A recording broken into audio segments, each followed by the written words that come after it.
Hello, ladies and gentlemen, and welcome to our presentation. Today, we'll be talking about the effects of music on mental health. My name is Joshua, and this is my partner Kavin. Hi, I'm on camera. Yes, we are. And straight into it, let's just jump straight into our introduction. Well, first and foremost, let me talk about music as a whole. Now, music, you can see almost everyone or anyone listen to music, whether they be in public transport, whether they be in walking, or even just while cooking or anything. You will probably see people listening to music in order to calm themselves down or maybe relax in a sense.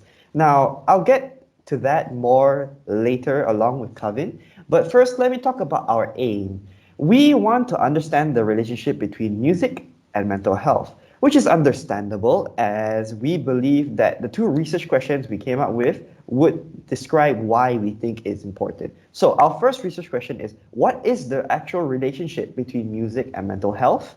And the second one being what types of music will affect a person's mental health.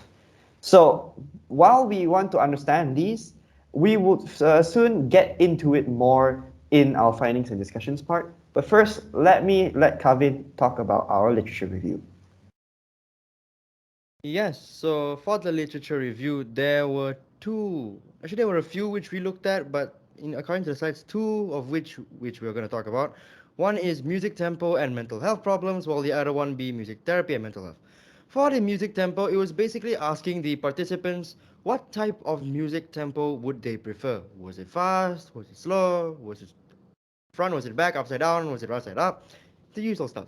And then in case of music therapy, it was basically asking the participants how they felt music can be interpreted or even implemented into therapy.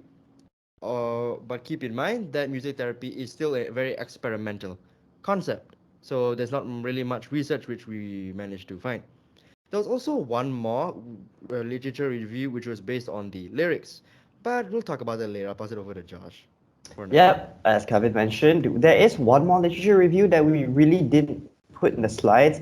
We'll explain why a little bit later on, but we did look at a lot of past studies in relation to music tempo and music therapy, although more on tempo rather than therapy, and that will also be explained a little bit further on. But first, let me talk about the methodology that we had in our research. Now, since we are in kind of a COVID-19 situation over here, we can't really conduct our survey nor our interviews live and in person for safety reasons, obviously. So we decided to choose the next best thing, which is to create an online survey using Microsoft Forms. Now, it proved to be effective as we got 55 participants to actually reply to our survey. Most of them were aged between the age of 16 to 51, and it consisted of both male and female people, and also some that did not want to describe their gender, but that's completely normal and fine.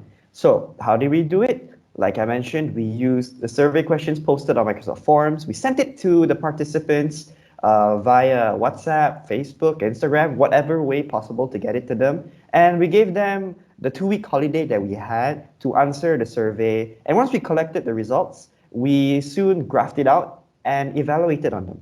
Now, let me first get you over to our first findings and discussions, and Kevin will explain it further. Yeah, so for the finding and discussions, firstly we have the effects of tempo and pace. So as you can see, very high majority of participants stated that they preferred something a little more slower, a little more laid back, a little more chilled down, you know what I'm saying, a little R&B here and there. And this is why. So when they were listening to songs which are more slower paced, they found it easier to relax with, easier to think as you compare it to a song with a more upbeat tempo or more fast tempo. It was a little haywire, it was a little noisy, so you can't really focus. And since majority of our participants were students, a lot of this had something to do with the fact that we had studying to do. So they would prefer to listen to songs with a more slower beat when it came to studying. And now for the lyrics, which we talked about, I'll pass it over to Josh. Yep. Before I get to lyrics, we just confirmed that obviously whatever we found out in the findings and discussions for tempo actually matches with the past study that we did for the literature review in regards of tempo and pace. As there was one specific study where people with psychosis actually had an experiment where they listened to both slow-paced and fast-paced music and were given a certain task to do. And those who actually scored better were the people who listened to slower paced music. So this does, in fact, adhere to what our participants said about them preferring slower to moderate paced music as well. Now, as we mentioned, lyrics. Now, this is the most interesting part about the situation is that actually there is not a lot of studies done on lyrics. And that's why we didn't really include it in our literature review slide. But the explanation on it would be because a lot of people actually don't know whether lyrics are considered important or not. Because, like we mentioned, tempo and rhythm and pace, the melody of the music effectively is very important because it's the one that either relaxes or calms people down, which makes sense. But at the same time, maybe future studies could look into lyrics and understand that it's also starting to become something that is important, especially now in the modern day society where a lot of people are listening to music that has a lot of lyrics that maybe impact the people's lives, and at the same time maybe makes the people realize that oh, lyrics is actually just as important. But as of now, there isn't much study done into it, and that also actually correlates to our participants having mixed feelings on it. So now I'll pass you over to Kavin for our final findings and discussion. Yes, so for the final piece of fun discussions is music therapy. Music therapy. Musical therapy, therapical music. No. But anyway, so music therapy, as we said, is a very experimental concept. While most people agree that music can be used in therapy, some did not, and a lot of people really didn't have an answer. Now, we need to keep in mind, since it's experimental, we need to also know that people react differently to different kinds of stimuli.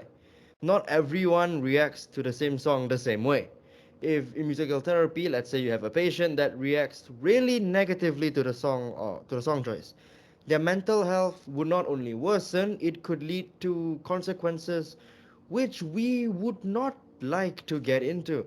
So, although it is a very good idea, it's still new, it's still fresh out the oven, there's not a lot of scientific backing to it.